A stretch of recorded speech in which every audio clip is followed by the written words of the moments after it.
सोचो, देश आज़ाद हो चुका है, जनता को भरोसा है अब साफ सुथरा चलेगा। लेकिन उसी आज़ादी के अगले साल एक ऐसा घोटाला हुआ जिसे इतिहास की किताबों में दबा दिया गया। अब सोचो, जब सिस्टम नया था तो घोटाला इतना पुराना कैसे हो गया? क्या यह सिर्फ एक जीप डील थी या इसके पीछे कोई साजिश छुपी थी? 1947 में देश आज़ाद हुआ, लेकिन हमारे जवानों के पास बुनियादी गाड़ियाँ तक नहीं थी। सेना ने सरकार से मांग की 2000 जीपें तुरंत चाहिए। अब सवाल उठता है, इतना बड़ा रक्षा सौदा, ना कोई टेंडर ना। अब आते हैं मेनन साहब पर। वीके कृष्ण मेनन, जो उस समय लंदन में भारत के हाई कमिश्नर थे, उन्होंने डील कर डाली बिना प्रक्रिया, बिना कागजी जांच, सीधे एक कंपनी से जिसका नाम था anti miss stand limited. Deal 80 lakh की थी, लेकिन जब पहली खेप भारत पहुंची, सेना ने खोला कंटेनर और अंदर देख बोले, भाई ये जीप है या कबाड़ खाना।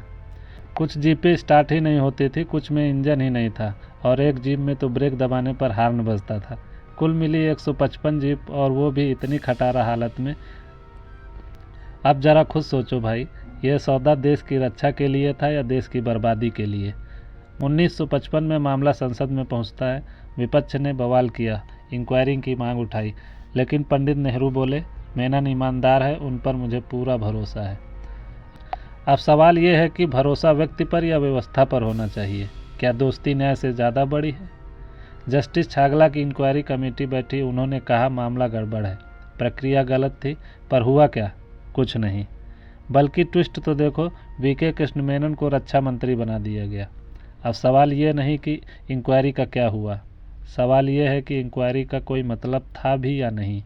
कुछ दस्तावेज बताते हैं कि एंटी मिस स्टैंड कोई रजिस्टर्ड डिफेंस सप्लायर थी ही नहीं, वो एक बंद हो चुकी छोटी कंपनी थी जिसे फिर से एक्टिवेट किया गया इस डील के लिए। क्या ये पूरा घोटाला प्लान के तहत हुआ था? क्या ये देश की पहली स्क्रिप्टेड लूट थी? और क्या इस स्कैम के पीछे एक आदमी नहीं, पूरी लॉबी थी? तो जिस देश की आज़ादी को हमने जश्न के साथ मनाया, उसी के अगले साल हमारी सेना को कबाड़ पकड़ाया गया और फिर आज तक कोई सज़ा नहीं हुई। तो अब फैसला आपका। क्या यह सिर्फ एक गलती थी या आज़ाद भारत का पहला गुनाह जो आज तक छुपा हुआ है? डिकोड भारत के साथ मैं हूँ राज, और ये थी एक सच्ची पर अधूरी कहानी जो आज तक पूरी नहीं हुई। 1948 का जीप घोटाला, जहाँ पहियों से ज़्यादा घूमी कुर्सियाँ। वीडियो अच्छी लगी हो तो वीडियो को लाइक करें और कमेंट करें। अगर आपने हमारे चैनल को सब्सक्राइब नहीं किया है तो चैनल को सब्सक्राइब कर लो, घंटे वाले आइकन को दबा दो। मिलते हैं अगली वीडियो में एक सच्ची स्टोरी के साथ, तब तक के लिए धन्यवाद। जय हिंद, वंदे मातरम।